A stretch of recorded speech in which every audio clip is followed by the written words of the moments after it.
Right, so good morning, everyone. Good morning. It's a pleasure to have all of you here. We're gonna have today a special day, right? We are celebrating Easter, and we have here Diniz, who will talk about reincarnation.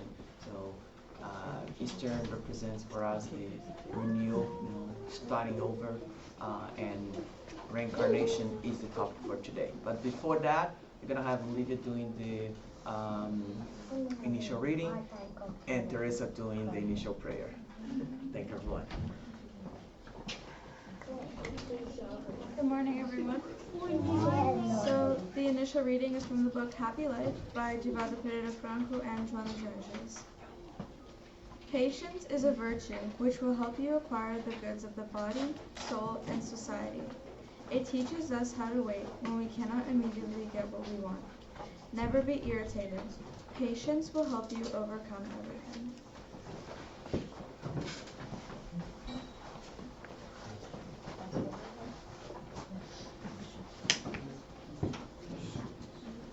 So let us all now close our eyes.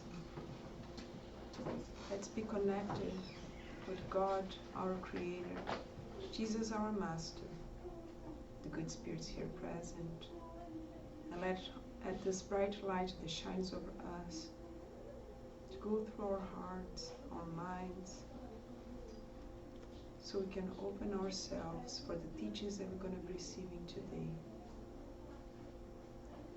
And let this day, that's a special day when we celebrate Easter, to be a symbol of the renovation and the regeneration that we're invited to do each day in our lives. And so be it.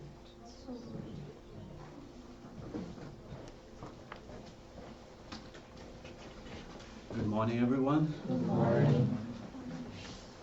Thank you for coming today. I was not expecting a lot of people here, but thank you so much. Like you can see it, we're gonna talk today, our lecture is gonna be about reincarnation. And I believe you must be thinking, oh no, I know everything about reincarnation already. Right, so again, but I know, I will try to be a little bit different, right? So I'm trying to be something, cover different aspects. So I beg you, please bear with me until the end, so you're not gonna be disappointed, I hope, right? So the goal here is not to convince you or try to convince you about incarnation. I assume that if you are here, right, somehow, at least you're not completely against the reincarnation. So if you are expecting like a scientific proof, I suggest that you read some books about Dr. Ian Stevenson. He was a Canadian-born US psychiatrist. He's famous for his research into reincarnation. He traveled extensively for over 40 years, 40 years, investigating 3,000 cases of children around the world who claim to remember past lives. So my goal today is not talking about that. All I want to do is expose you to some thinkings and some thoughts in which you might find interesting. So I'm going to start calling your attention to the fact that on the universe, everything is in cycles. The circle is a universal symbol with extensive meaning. It represents notions of totality, holiness, original perfection, infinite, eternity. So there are several kinds of cycles that occur in nature. some of them, they repeat quickly. And it's very easy for us to notice that. Some cycles take longer to repeat, and maybe we don't even know they exist. So I'm going to give you some examples. Day and night. So a day on Earth, right, lasts 24 hours. So that's how long it takes for the planet to spin around once. The moon rotates around the Earth in a 20-day cycle. Seems very close to a month, 20 days, very close to a month. But that's not a coincidence. The notion of month comes from the cycles of the moon.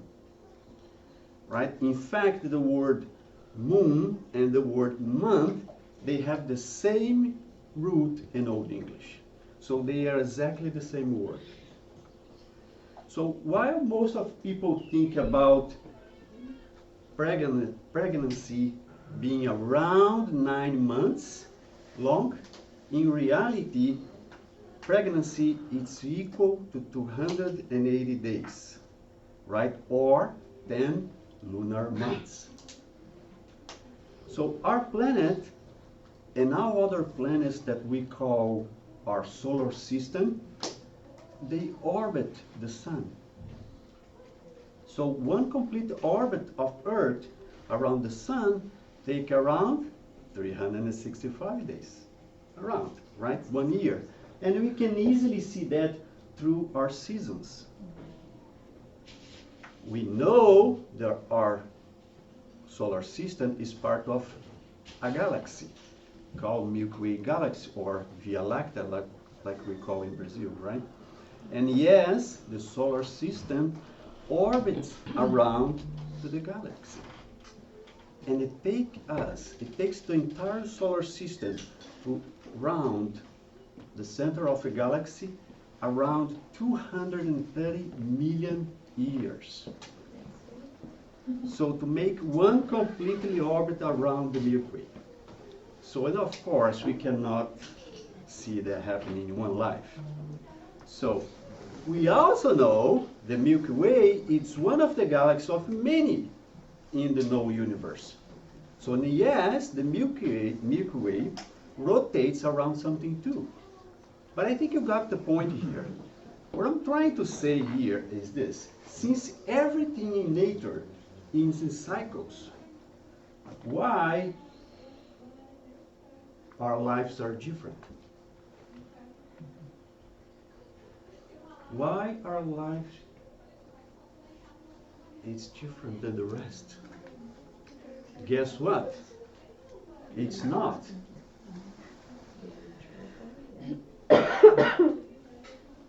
Spring is our childhood. Summer represents the youth.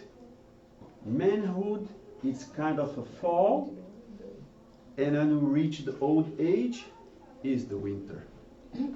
And everything started again. We have a name for that. It calls reincarnation. If you don't know that the word reincarnation was created by Allan Kardec in 850s. Kardec starts with the Spiritist book saying, with new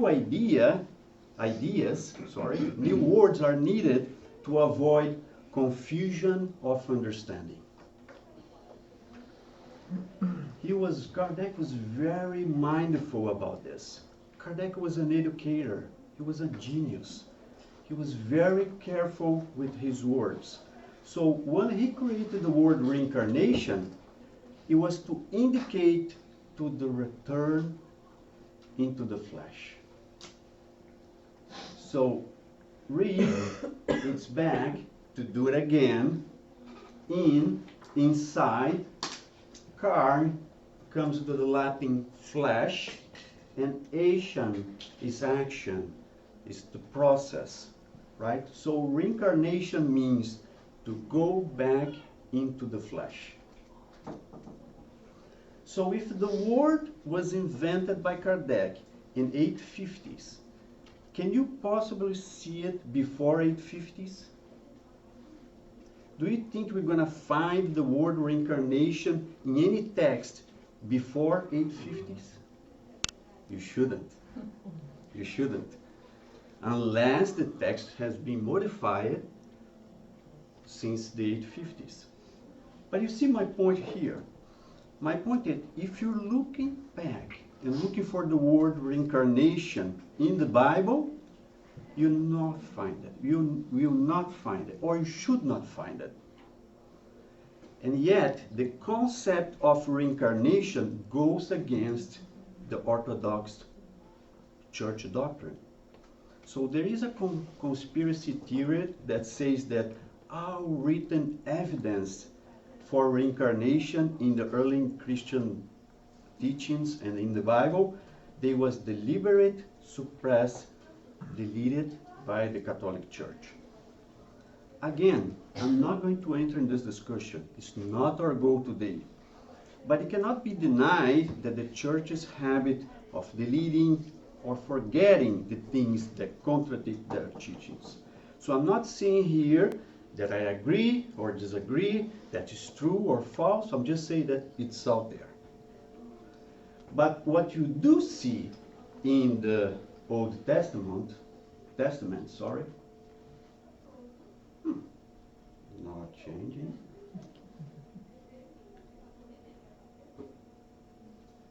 Okay, thank you. Is different things like transmigration of the soul, metempsychosis, resurrection, and born again. So the transmigration of the soul was the idea that a soul would jump from body to body. In some religions, traditions, people were afraid to having babies close to the older people, because they feel like when the older person it begins to approach at the final moments, the soul of the older people might jump and hijack the body of the baby. So metempsychosis is a belief common in many cultures, in which a soul passes from a body to another, either a human, animal, or an animate, like a tree. They believe that you can go back, for instance, in the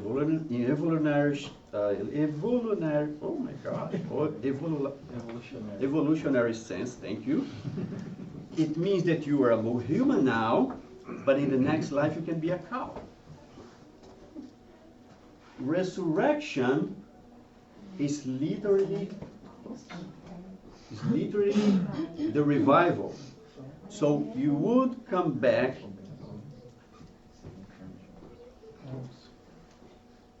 Okay, resurrection, you come back to your physical body, the body that you're using right now, right? So you go out from your grave, for your tomb, and you'll be resurrected. The term born again, it's quite often in the New Testament. It's very easy to find, right? But nowadays, born again have taken different meanings. Now it has to come with a religious connotation, like Christian spiritual rebirth, symbolized by the baptism, right? So you're born again Christian. You accept Christ. Now, my personal opinion, Marco's personal opinion. A soul jump from one body to another body, it does not make sense at all to me. Right? What's going to happen with the soul that was there in the other body? One's going to push the other? No. For me, it doesn't make sense. The same way as a soul that reached the humanity level, right, pass to an animal or even to a tree. For me, it's unacceptable. Right? A soul in that level can regress to a lower level. We don't see that happening in our life, right? So if I reach my university level, how can I go back or be forced to go back to kindergarten again? it does not make sense, at least for me. Resurrection, science has demonstrated that is impossible. It's impossibility, right? Especially when the elements of the body was dispersed long ago, decomposed, right? How we can go back to your body if your body decomposes? So it cannot be rationally accepted except as figure of speech, symbolizing the phenomenon of reincarnation. And the same thing when I read the term born again in the Bible. To me, it's just a clue, right? The concept of reincarnation is actually there. If you look carefully, you're going to see the reincarnation there when you read born again, right? I do believe that the early Christians, the ancient Jews, believe in reincarnation. But I also know that reincarnation contradicts the fundamental teachings of the church. That everything will come to an end. And you will be judged at the end by God. What I don't agree is with their central position that Jesus sacrificed himself on the cross to redeem the sins of humanity. So then God will forgive our sins and you may enter in the kingdom of the heaven by only accepting Christ. Only accepting Christ instead of working hard to improve yourselves, to evolve, to fix our sins and all bad behaviors that we carry. I agree completely with the doctrine of the plurality of existences. Reincarnation is the return of a spirit to corporeal life, but in another body. A new body that has been newly formed for it. I agree 100% with the Spiritism. Not only because it comes from the Spiritists, but because it seems to me to be the most logical and the only one that can explain what will be unexplainable without it. For me, it's the life preserved that God, out of divine mercy and justice, gave to us. I agree entirely with Kardec. This is the description above the Allan Kardec graves in French, right? To be born, to die, to be reborn yet again, and constantly progress. Constantly progress. That is the law. And to progress, to evolve, we need a guide. We need a path to follow. And Jesus is our guide. Jesus is our master. He showed us what and how to do it. It's up to you to do the same. It's up to me to do the same. I have to do it. It's just not accepting. I have to do it. I have to do something, right? Jesus cannot do it for you. Jesus cannot do it for me. I have to do it myself. You have to do yourself with a lot of effort, work, sweat, and tears. It's not easy. So before we move on, just for curiosity, one last word. Palingenesis. Palingenesis is the concept of birth or rebirth or recreation in biology. Right? When you say reincarnation, like in a conversation, let's say in the office, everybody knows that this guy is Spiritist. It has this religion connotation, right? But if you say palingenesis, or they're gonna think, Mark is cool. Yeah, he's a smart guy. So maybe this word is gonna be useful for you someday. So maybe not. You never know. Well, putting that aside, when we talk about reincarnation, we also have to mention death. And I know nobody likes to talk about death and tax. I know. But everybody must agree that we are on a trip, a round trip. We did not get one-way ticket.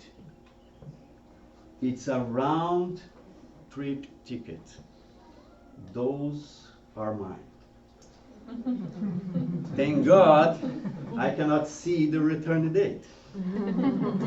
Right? Thank God we don't know when is the return date. But there is a certain time to die, just there is a time to born.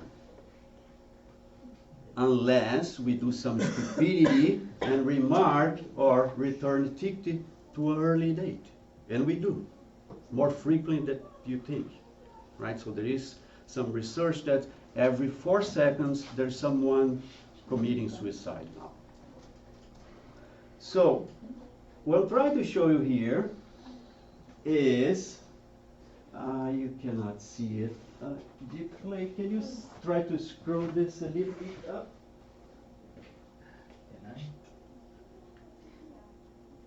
The scroll bar. Yeah, there's a scroll bar over there. Yes.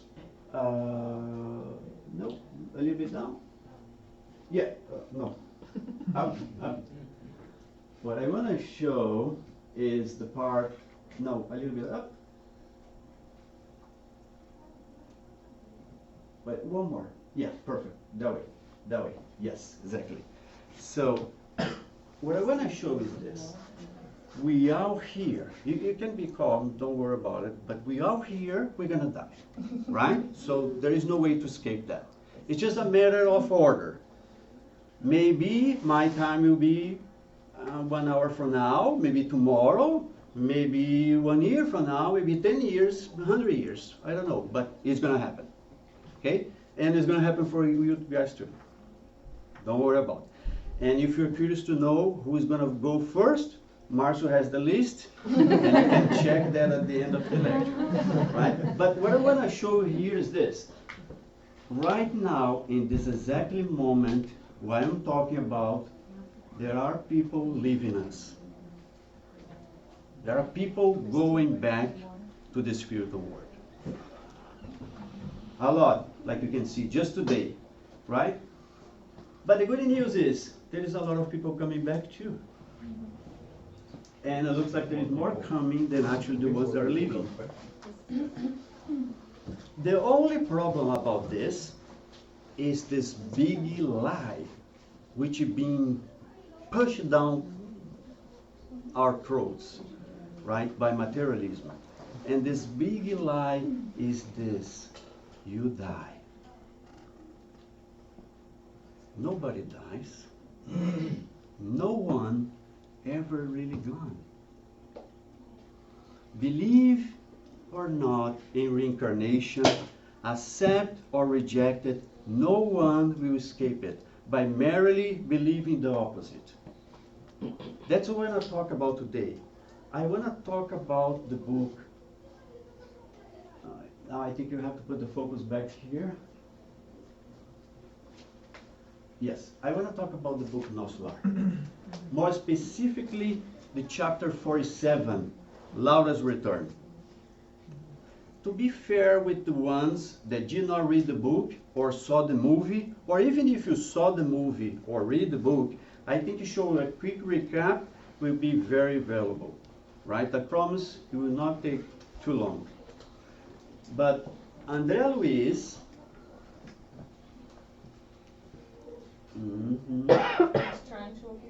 okay, André Luiz stayed 8 years on Umbral after his pass, and he was rescued by Clarencio in answer to André Luiz's mother's plea. So André Luiz's mothers intercede in his favor.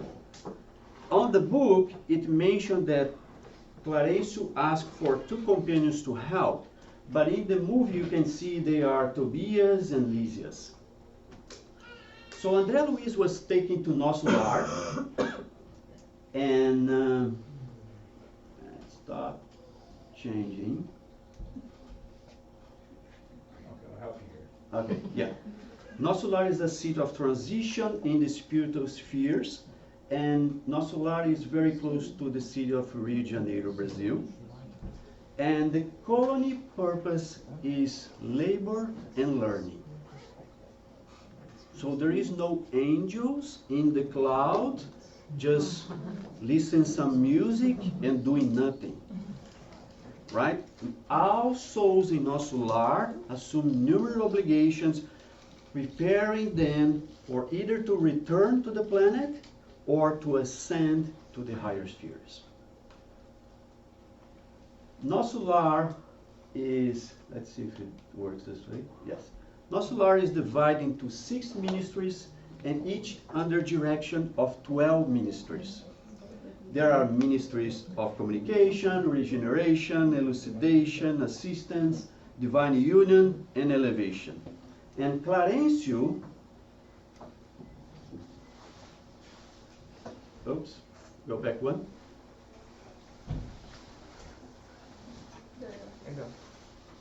Yeah, Clarencio, it's one of the 12 ministers of assistance.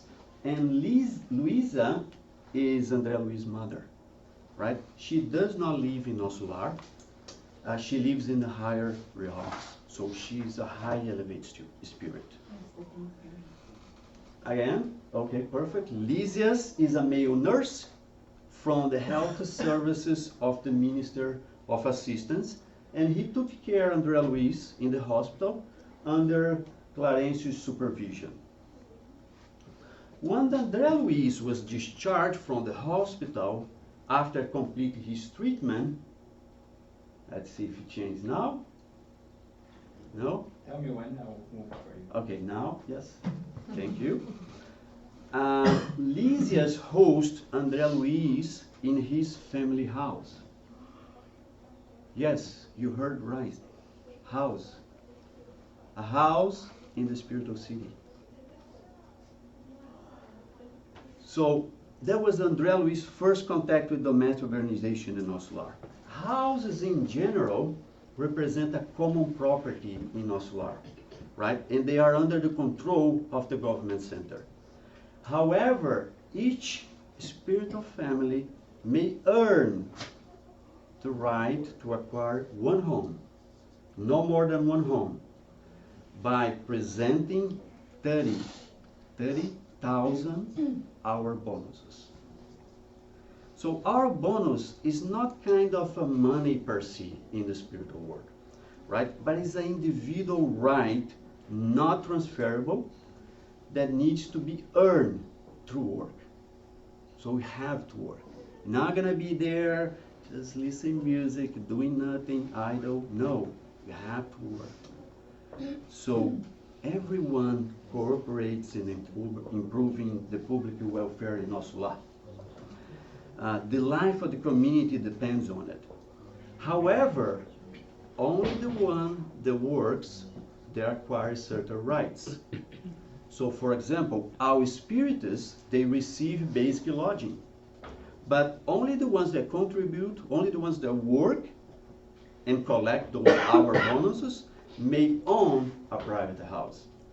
So they need to learn the price of each step on their spiritual ascent. Lysias' home was acquired through the continued work of his father Ricardo. So Lysias' family was from an old town, the state of Rio de Janeiro, Brazil, and his mother name is Laura, and like Lysias, she works in the Ministry of Assistance. So she arrived in Nosso Lar 18 years after her husband, after Ricardo. At that time, Ricardo, Lisa's father, just acquired the home, the house, right? Where they settled together, and Ricardo taught her everything that he learned so far on Nosso Lar. When she passed, when Laura disincarnated, she went straight to Nosso Lar without passing on umbral, like Andrea Luiz did, right? She had gone through a time of intense struggle because when Ricardo passed, right, she was so young and with 4 kids to raise, right? So she worked very hard to provide them with education, values, and moral, right? Their kids, so the Ricardo and Laura's kids, they have to adapt, to learn to work hard since the early age, right? And Ricardo and Laura, they lived together for many, many years and continue happiness. So they lived together for many, many years, working their evolution, growing closer and closer to each other, right? And taking part of the progress of their kids while they still on earth. So after some time, Lysias, Judith, and Yolanda, they came and joined them in the spiritual world, right? And they even happier than before. You see, the families, they reunited again. They go back to the spiritual world in different times, but they reunited again, right? Here in the scene of the movie, you can see also Licenia and Eloisa. So Licenia is Lisa's fiancé. So both they are preparing to return to Earth to work in their issues in about 30 years. And Eloisa is Laura's granddaughter, right? She died from tuberculosis. And her mother, Teresa, was about to arrive in Nosso Lar anytime soon. Not yet. So Laura and Ricardo, to continue their progress, their evolution, and fix some issues they had in the past, so they agreed to meet each other again on Earth. So Ricardo just departed 3 years ago. So Ricardo came first. And now Laura is about to leave. She's just waiting Teresa to arrive, right? That's the only daughter that was still on Earth. And Teresa passage on umbral is going to take only a few hours. Right? So do the great sacrifice that she has made since childhood. So she's just going to be a few hours, and she doesn't need to go to the regeneration. She'll be straight to the Lysias house, right? So Laura will be able to teach her her obligations as a minister of assistance and live in peace, reincarnate in peace. In the movie, you only can see the moment of the Laura's departure. It was a very, very sad moment. Lysias was devastated, deeply moved. He made a great effort to keep back the tears welling up in his heart, right, from missing his mom already. Exactly the same way we feel when one of our beloved ones return to the spiritual world. But in the book, chapter 47, Laura's Return, there are way more interesting details about her reincarnation. So, one more detail here, it's that Yolanda and Judith in the movie looks like they're gonna reincarnate with Laura. You can see here that they're going back. But in the book it doesn't mention that, right? So, I don't know. But anyway, the chapter 47 of the book describes this loving tribute, right? A celebration that took place in the Lysias house, where friends and co-workers, they come to honor the friend who was about to return. On that night, after receiving many farewell wishes, Laura told Andrea Luiz that she will not be around for more than 2 days, right? Because she already finished all the preparations and all the procedures necessary to reincarnate, to her return. But she was very serious and very concerned about the struggle that she was about to embark. Now let's stop and think for a minute here. It's a glory to return to Earth in her condition. She has thousands and thousands of hours of service in her favor in Nosso Lar community of over 1 million fellow spiritists. Besides, her kids, her family, you will stimulate her from the spiritual world. So why she was concerned? Why she was worried? Well, she knew it, that reincarnation is always a very difficult and important mission. And mainly, she was concerned about the possibilities of a failure. She fears the temporary oblivion when we forgot the past. She fears the complex temptations of selfishness that she's about to face it, that we face it every day.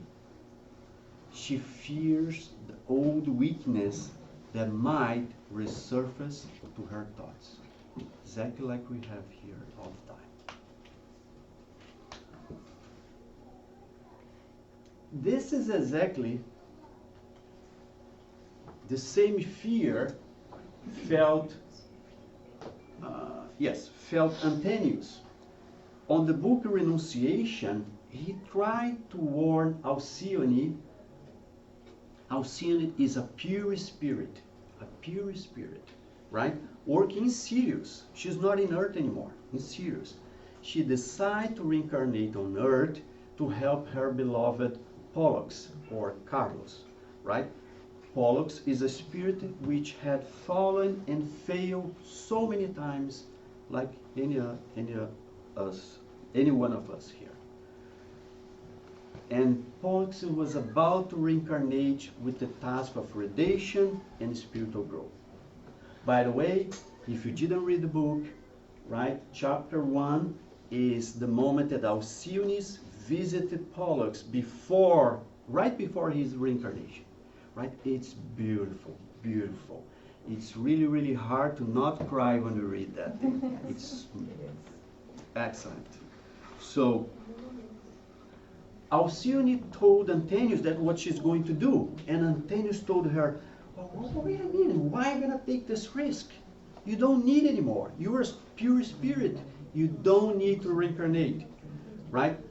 And Antonius felt exactly the same thing that Lisa's mother, was feeling on that moment when she was talking to Andrea Luiz, right? So he tried to warn Alcyone, saying how the obstacles she was about to face, right? And he also tried to warn her that even Jesus himself had to make a lot of sacrifice when he was under the planetary laws. Right? Next one. And he also alerted her about the possibility to come back. Now, you want back? The possibility to come back after a risky mission like this one, with a lot of problems that could put on hold her spiritual evolution. So, we're talking here about Alcyone, a pure spirit that doesn't need to reincarnate anymore. Right? Alcyone, one more, is on the top of the spirit hierarchy. Okay? She reached the highest perfection possible for created beings like us. Right? So that only demonstrates how hard and difficult what we are passing right now. How hard is difficult our incarnation. Okay? In our incarnation point of view, birth is a joy, right? When a child is born, everyone is happy. right? But when one of our beloved ones die, it's a great sadness. But when some reincarnates, their family passes exactly the same thing. They have this period of mourning, like I just showed you with Laura and Lysias. Exactly the same thing. But why? In our case, some of us think that our beloved ones are gone forever. But that was not the case of Lysias. He knew it, that the separation was just temporary. Right? Why the sadness? Why he was sad? Well, the sadness because of the distance, the difficulty of communication. Maybe in the future, with the advance of the technology, we're gonna be like have some kind of instrument that we can communicate with the spiritual world. Not from far from now, maybe, I don't know. But I believe that everyone here that immigrate to Canada, leaving family behind, knows the feeling, right? You cry, you suffer, because you know that you are apart. You are a part of your loved ones. And it does not matter the reason. It does not matter that here is better for me. It does not matter. You are far. I'm far from the ones that I love. And they are far from me. Well, I'm going to say in Portuguese because of the lack of word to represent a better word than to represent that in English. You feel saudade. You miss that person. And if you stop and think for a moment, when you are in the spiritual world, you don't have your physical body anymore, right? You still have your perispirit, that's physical too, but more etheric, but you don't feel pain. You don't need to go to the bathroom. You don't get sick. You feel hungry, like you saw in the movie or when you read the book, because you're still very conditioned. But theoretically, you don't need to eat. You are in an environment in which people are harmonized, not this confusion we have here. Even if you go to Umbral first, okay, our family and friends, they always find a way to take you out there, like Andrea Luiz's mothers did. Right? In summary, so you are in a better place, a much, much better place when you are there. The spiritual realm then actually here incarnate on the earth.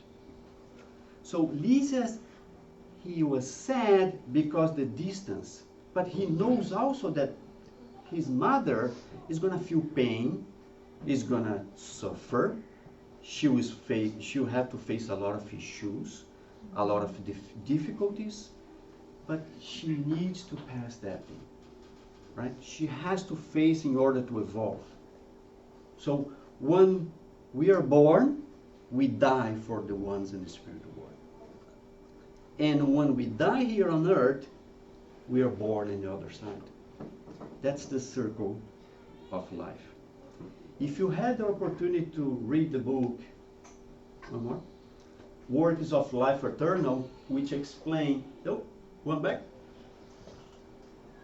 which explain on the chapter 13, the discarnation of demons. And if you didn't read the book, there is a YouTube address here, you can watch that video. Right? Discarnation is very similar to childbirth, right? Demons lose point by point connection with his material body until his last connection, right? This thin silver cord that links his head to his spirit, right? And very similar the umbilical cord, which the doctor cuts to release the baby, right? The majority of the discarnation process receives help of aid groups, and they go and cut this very thin cord here to release the spirit. So, and the same way, when someone reincarnate, doctors in the spiritual world prepares everything, right? We just saw Laura went through a whole long and slow process that start before the fertilization of her mother's ovule and last around 7 years. So the reincarnation lasts around 7 years. So when we are born here, we only cry, eat, sleep. Cry, eat, sleep. And when we're going to die, it's the same thing. If you have a natural death, you reduce your movements, you lay down in a bed until you pass, right? When we go there, on the other side, we go to a hospital like Andrea Luiz, and wake up, sleep, wake up, sleep. So exactly two sides of the same coin. But in my opinion, from there to here is much, much worse, right? So imagine it, if it's difficult for us, right? You know where you're passing, right? So if you're suffering, you know your problems. So if it's difficult for us, now imagine how difficult it was for Jesus. I said, I think Jesus didn't die for us. He born for us. He born for us. The day he died on the cross was a relief. Right? He left this mess, this confusion. We misunderstood him, we chased him, we beat him. And we are talking here not only a pure spirit, we're talking a Christ. A Christ is on the top of the pure spiritual scale. You remember that scale that I showed you there? He's in the top of the top ones. Okay? He could just materialize here and say, hey, hey, hey, come here, my disciples, please, please come here. I'm going to give you a recipe. Write down, please, write down here. And this is what you need to do. Mr. G. Clay? This is what you need to do to evolve, to become a pure spirit. Right? Love your neighbor as yourself. Do to others what you want to them do to you. Love your enemies. Forgive. Do good. Don't judge others. He could give us this recipe and leave. Right? But that's not what he did. He asked Mary, his mother, permission to be accepted on her womb. Did you think about that?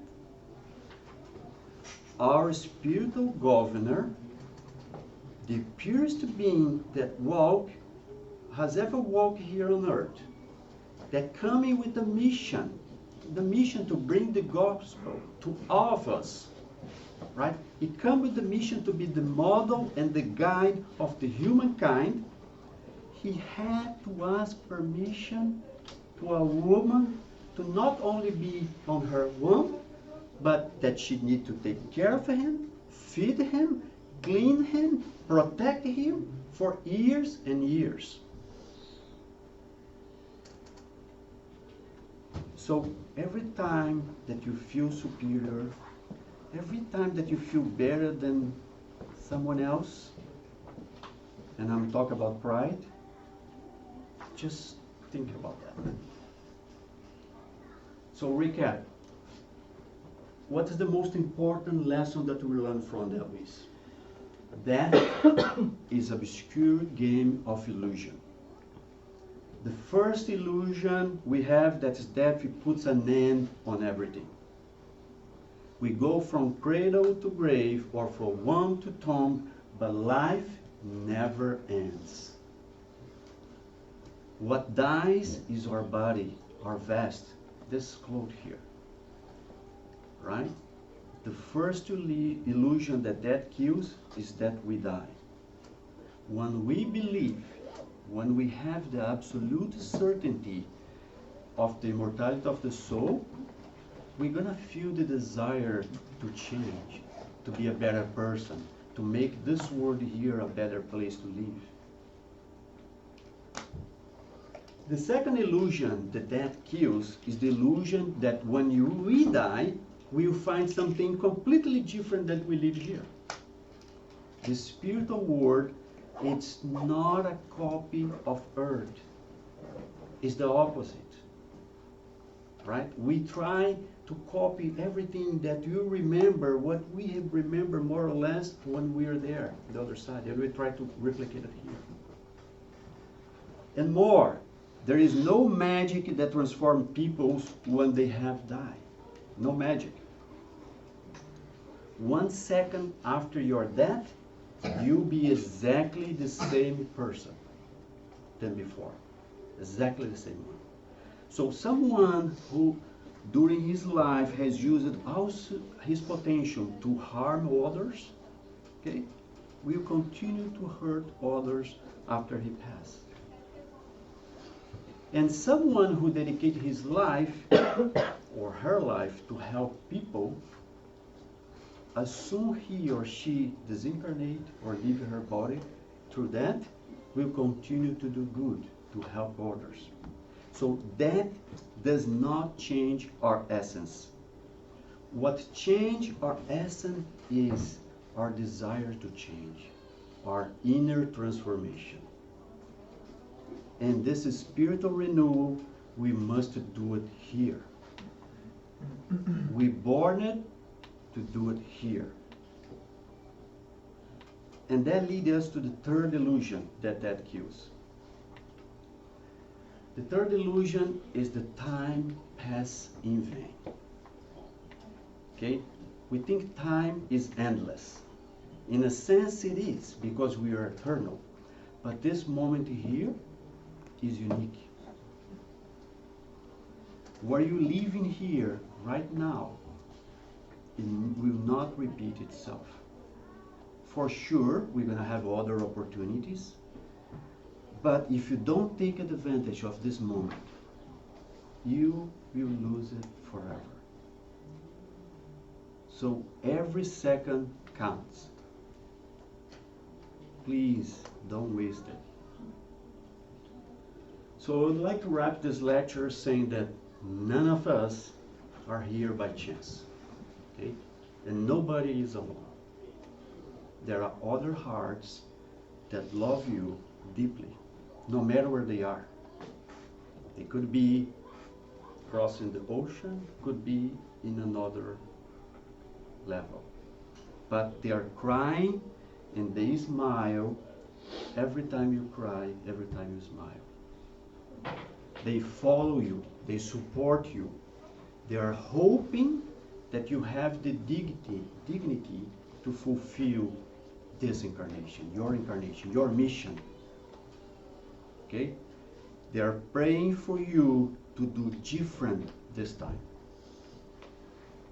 and transform this life, this incarnation, to something valuable in your spiritual evolution. And more than that, they are waiting for you, because your home is not here, it's there. Okay, we are here only temporarily. And for you that's suffering right now, there is no easy way to say that, but it's not what happens to you, right? It's the way you reacted that matters. It's the way you reacted that matters. And please never forget that your suffering, whatever the difficulty you're passing right now, it's just temporary. It is hard. I know. We know. We knew it. I just show you that we knew it before arriving here. So you can do it. You can do it. Just don't give up, right? And one more thing. You want a different results? Do things differently.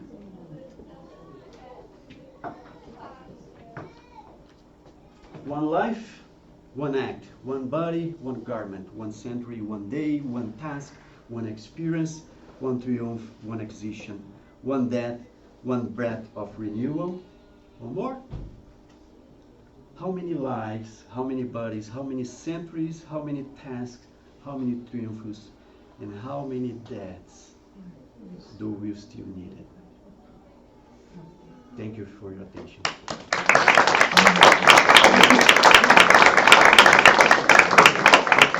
Thank you very much, Mark. Really good to learn a little bit more about it today. So we do have time for a few questions or comments. If there is anyone on the internet, we have Mark Quickly at the back, helping you read it. I really like what you said, in the beginning about the seasons, etc. And one thing came to my mind that we reborn every day, right? Every night when you go to bed, our spirit has the a little bit freedom of the body and can go to the spiritual world, and then we're back. So every day is a day that we can reborn, and there is a beautiful lesson on. Not sure right now if it's Our Daily Bread or Living Spring that talk about born again. It's one lesson that from Emmanuel, really nice to read and say, every day is a new day, a new life that we can do different. We cannot change, like Chico used to say, right? We cannot change the past, but we can change our actions going forward. Yeah, please, Tom. Marcus, congratulations. Excellent job. I actually have two questions, but I will go with the first one. Can you tell me when exactly the spirit entered in the baby's body inside the mother's womb? Very, very quickly, just to make sure that people in internet know the question. So the question was, can you explain when exactly the spirit enters in the body once the mother is still expecting?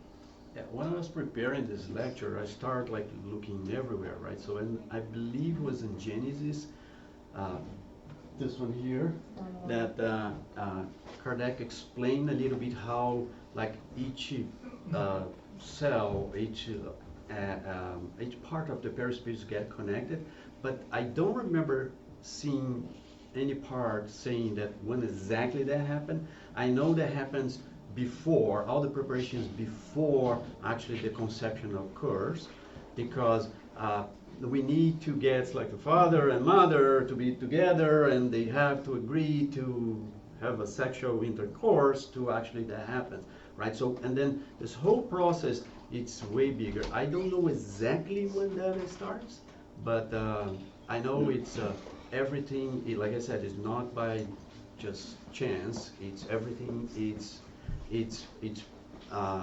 programmed or planned before. You saw, Laura and Ricardo, they plan to get together again on Earth, right? And probably they're going to receive their kids too. So there is always a preparation. And if you think now, okay, where Ricardo's going to born, where Laura's going to born, and then they have to find each other somehow, and then they fall in love, and André Luiz books, he explained that process, and the spirit in fact get into the body, connect to the body after the previous delivery. But the spirit Cell by cell. cell by cell. As the Yeah. So what Let I me suggest finish. so it's just read the Missionaries of Light. There is a chapter called Segismundo. It's 3 chapters called Segismundo Reincarnation. Explains step by step how it's connected and how it is. But it's cell by cell. As the body is forming inside the mother, the spirit's already connecting. But I suggest you to read the 3 chapters, because it really explains step by step how the connection is done. Yeah. The connection, the spirit of the baby is connected to the mother spirit from the conception, even before, right? As Diniz was saying, and it's finalized when the baby is born. Okay. Please allow me the second one. I don't expect any answer about this one. This is my nightmare every day, actually. We know, based on science, we live in a 3-dimensional environment, reality, physical. Spirit might be living in 4, 5, 6, 10. Another dimension. Another dimension, where time and space doesn't exist. For them, there's eternal now. That's the concept of infinite. There's no finish. There's eternal right now for spirit. How reincarnation adjusts timely basis, because we talk about reincarnation, my past life, 100 years ago, 20 years ago, 2,000 years ago, when for spirit there's no such thing as time. For them, it's eternal now. So how Yeah, Oh my Tom, I'm goodness, gonna I'm repeat gonna the die question now. here. Tom is asking about like. how we yeah. adjust this dissonance? This is a psychological dissonance. Well, I'm the same level than you, right? So I'm gonna respond here. Is that what I think? It's time. It's very related to your level of your spiritual level, right?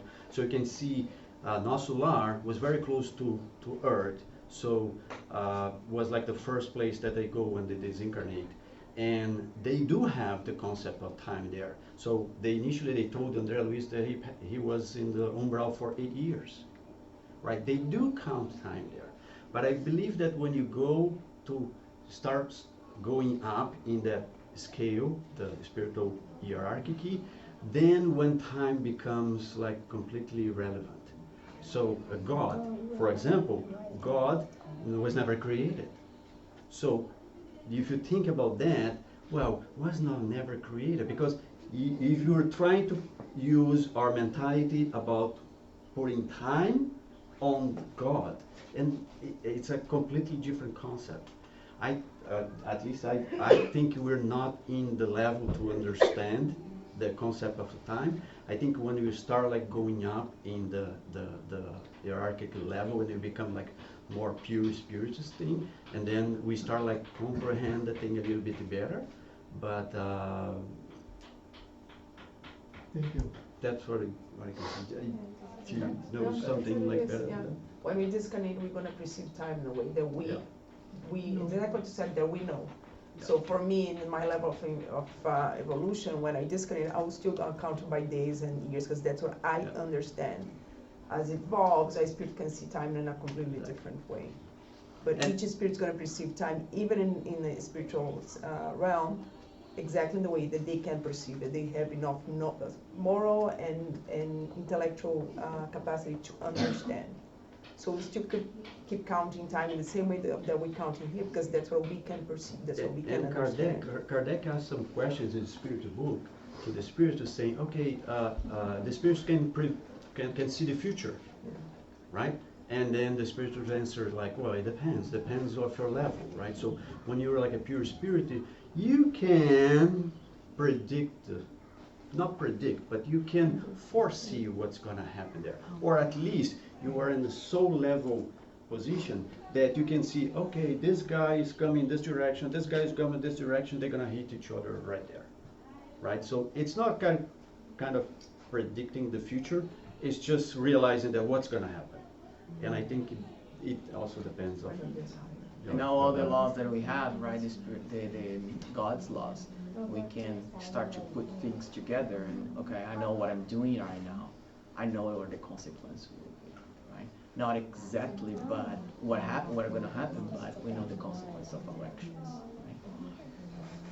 There's a question? No, just a quick comment to elaborate on that. Just talk about the book Non Solar. André Luiz says that one day in the spiritual realm, the relative perception of a day in the spiritual realm is the time of our incarnation. He even says like reincarnation is like going out for work in the morning and come back home at night. It's that quick for them, right? So it's relative, right, Tom? There is a sense of time, but it's relative. It's different than we perceive here because the nature of our experiences. But that book and the messengers that Teresa mentioned talks very much about the reincarnation process and that field. Two books to read, Nosso Lar and Missionaries. The messengers. The Messenger, sorry. And then since you started reading the book, actually. Yeah, I started reading everything. Any other questions or comments? No? So I hope we all can. I like the picture that you put there about the tickets. I noticed that economy. I hope we can do a good job and go get a first class. Yeah, right. So I hope we can do a good job and live here on the business class. All right. For those, thank you very much. Very quickly. No, I think we're good. Thank you very much for those watching us from the internet. Hope you have a wonderful Sunday. We're gonna get prepared for our fasts. And for those watching on the internet, please do your final prayer at home. It's always good to close with a prayer.